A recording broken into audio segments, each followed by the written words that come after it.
Welcome to Flashcard Fridays. Today we're learning how to feel conversions in your head. No pen, no paper, no calculator, just patterns, rhythm, and a little bit of imagination. Because math isn't just numbers, it's about feeling the rhythm of math and understanding how the world around us fits together.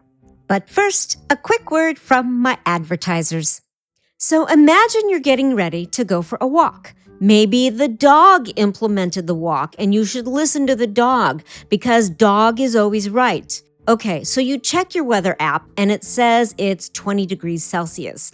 You pause and think, okay, is that cold? Should I grab a jacket?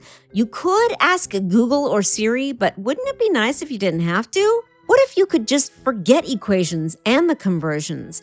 Well, you could if your breath fogs in the air. If it does, it's cold enough for frost. That means it might be 0 degrees Celsius, okay? You decide you need a light jacket.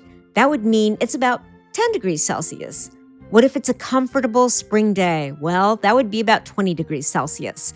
Okay, let's say you're sweating. You're sweating a lot. That's beach weather, and it's probably about 30 degrees Celsius. So if your app says it's 20 degrees Celsius, you're good in the t-shirt.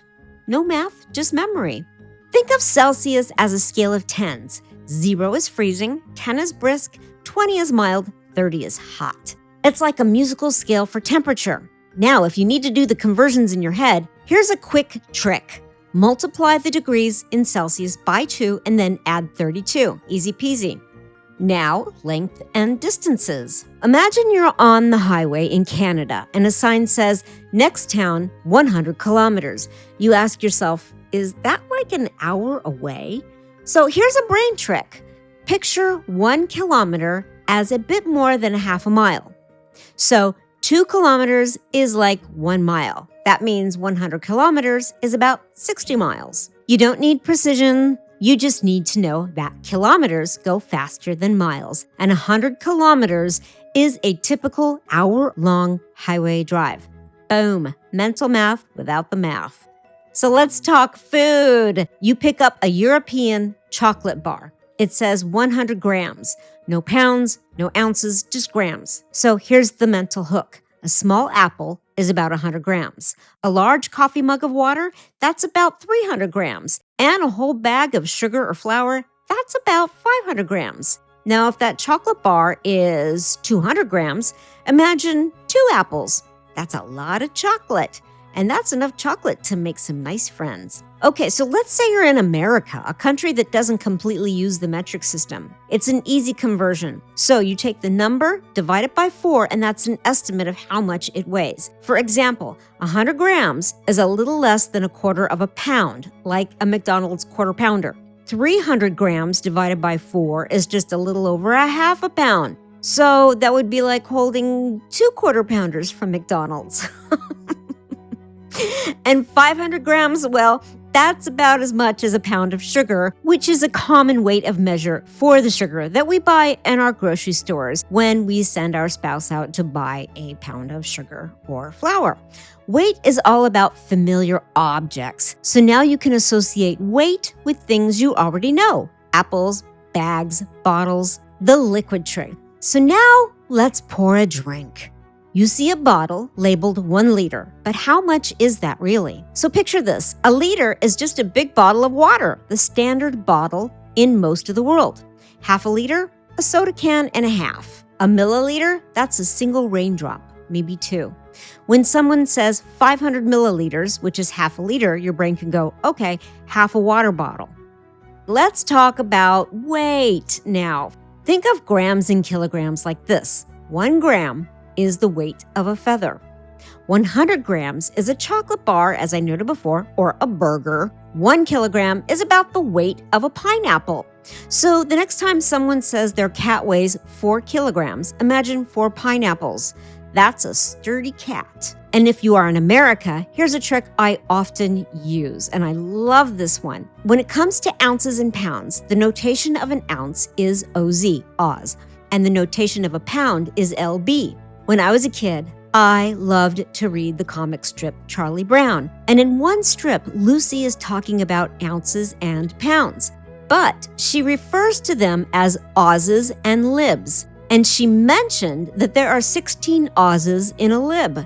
So from there, I was able to do the math. And of course, it's me. I love math, always have, always will. So if something is 8 auses, I knew it was half a lib. In other words, I was able to tell my dad or my mom at the store, 8 ounces is half a pound. So I hope that trick helps. I love Charlie Brown. Thank you, Charles Schultz, for your brilliance. So here are some final brain hooks for everyday conversions. To go from metric to imperial, think metric is usually smaller, but it moves in clean steps of 10. It's fast, it's elegant, and always use your senses. What does it feel like? What does it weigh? How far does it look? Numbers are just measurements of your world. You already know the answer. Okay, how about the 2 sips rule for milliliters? If you're ever reading a medication bottle or a skincare product that says 10 milliliters or 15 milliliters, think 2 big sips of water. Most people naturally take in about 5 to 10 milliliters in a decent sip. So 15 milliliters, that's just 2 to 3 sips. A shot glass? Done. A shot glass of Sambuca? Even better. I promise I haven't been drinking. The spread it out rule for square meters. A king-size bed is about 4 square meters. So if somebody says a square meter, imagine a quarter size of a king-size bed. The hand span. I use this one a lot.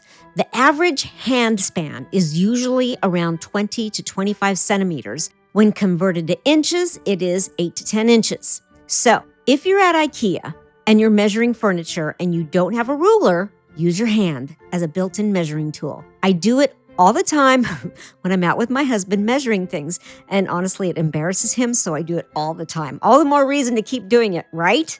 Conversions don't need to be calculated. They can be felt. They live in our muscle memory, our intuition, and the little things we touch every day. So the next time you see 750 milliliters, don't panic. Just think, a big glass of wine. That's math. That's science. That's life. Thanks for listening to Math Science History. If you enjoyed today's episode, share it with a friend who's ever Googled how many ounces in a liter. And hey, no shame, we've all done it. I still do it. I've even done it while doing this podcast.